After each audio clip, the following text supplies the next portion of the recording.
14 crafting recipes you must know in Minecraft. These crafting recipes will change the way you play the game forever. Or they hopefully will anyway. Number 1 is mossy cobblestone. Mossy cobblestone is a really nice looking block. It's used quite a lot in like castle based builds and it's got a nice aesthetic. Even though, did you know that even though you can craft it with vines, as you can see, did you know that you could also craft it with moss as well? This makes it way easier to get these blocks in the game. Number 2 is tipped arrows. So most people don't actually craft tipped arrows mainly. They mainly use villagers to get them, but sometimes in the early game they can be quite useful to get, especially for villager trading halls. Now to craft one you need a lingering potion, so you can't use a splash potion unfortunately, but you have to use a lingering potion. You put that in the middle and surround it with arrows.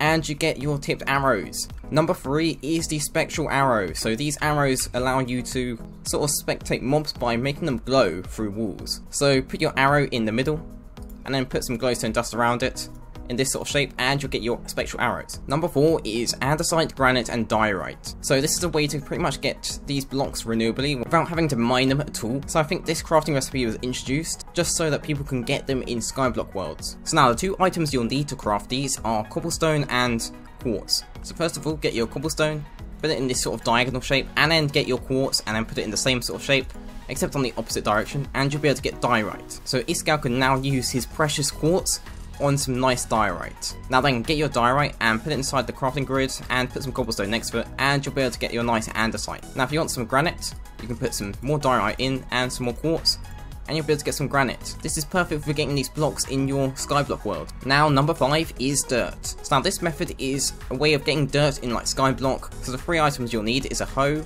some gravel and some dirt. So first put your dirt in the crafting grid and you do this sort of diagonal shape, and also same with the gravel, and you'll get yourself some coarse dirt. Now put your coarse dirt down and get a hoe, it can be any hoe whatsoever, and just hoe it, and you'll be able to get some dirt. So you pretty much converted gravel into dirt, which is absolutely crazy. Number 6 is the end rod. Now most people in survival mode will just go to an end city and get end rods that way, even though did you know you can actually craft them. The 2 items you'll need is blaze rod and a popped chorus root. Put your popped chorus root at the bottom, and then put a blaze rod on top, and you'll be able to get an end rod. So this crafting recipe pretty much allows you to farm end rods, which is absolutely crazy because end rods are such a nice looking item and light source, and I've seen a lot of the big builders like Scar and Coryllis use them a lot. Now number 7 is the grindstone. I used to always forget how to craft grindstones. They're just one of those things that has such a confusing crafting recipe. I always used to forget what block I needed. So first of all, get your stone slab and put it in the center. Now place your sticks next to this stone slab and then get your planks and put it underneath these sticks and you'll be able to get your grindstone. So now you're able to disenchant all your tools. Number 8 is the comparator and repeater. So these 2 are quite confusing sometimes to craft. They're one of those crafting recipes that are a bit forgettable sometimes. So now for the repeater, you'll need to get your stone and just place it in this line. Get your redstone torches and place them on top of the stone. And then in the center, we'll put some redstone dust down.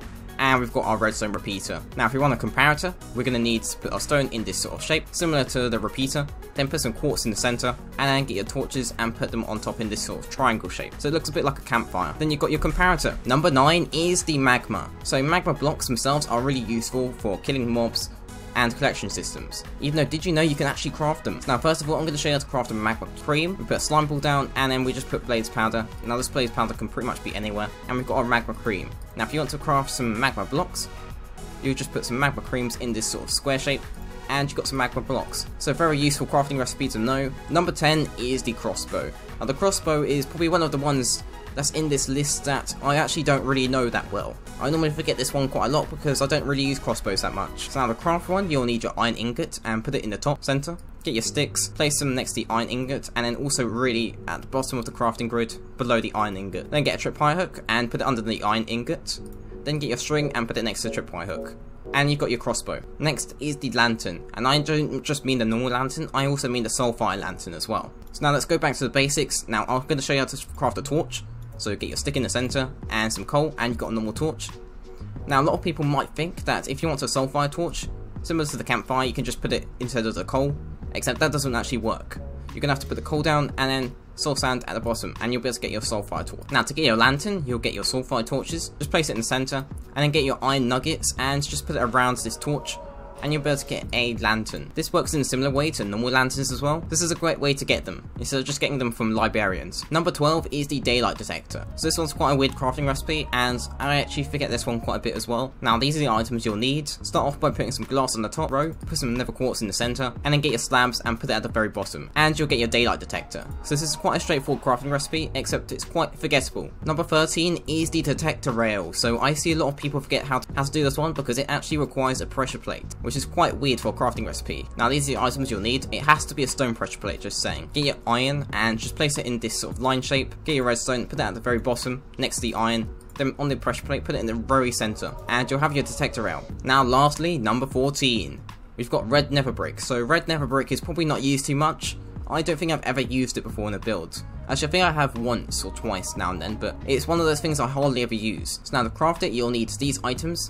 Now if you're wondering, nether bricks are just smelted nether rack. Now first of all, get your nether bricks and put it in this sort of diagonal shape. Then get your nether wart and place them in the same sort of diagonal shape, and you'll be able to get some red nether brick. Now if you want to get other variants, you can also put it in a stone cutter, and you'll be able to get all the other variants. Make sure to leave a comment down below if you learned anything new, and if you want to learn something about redstone, then make sure to click the video on the right. You'll be able to learn a bit about redstone while also watching a very engaging video as well.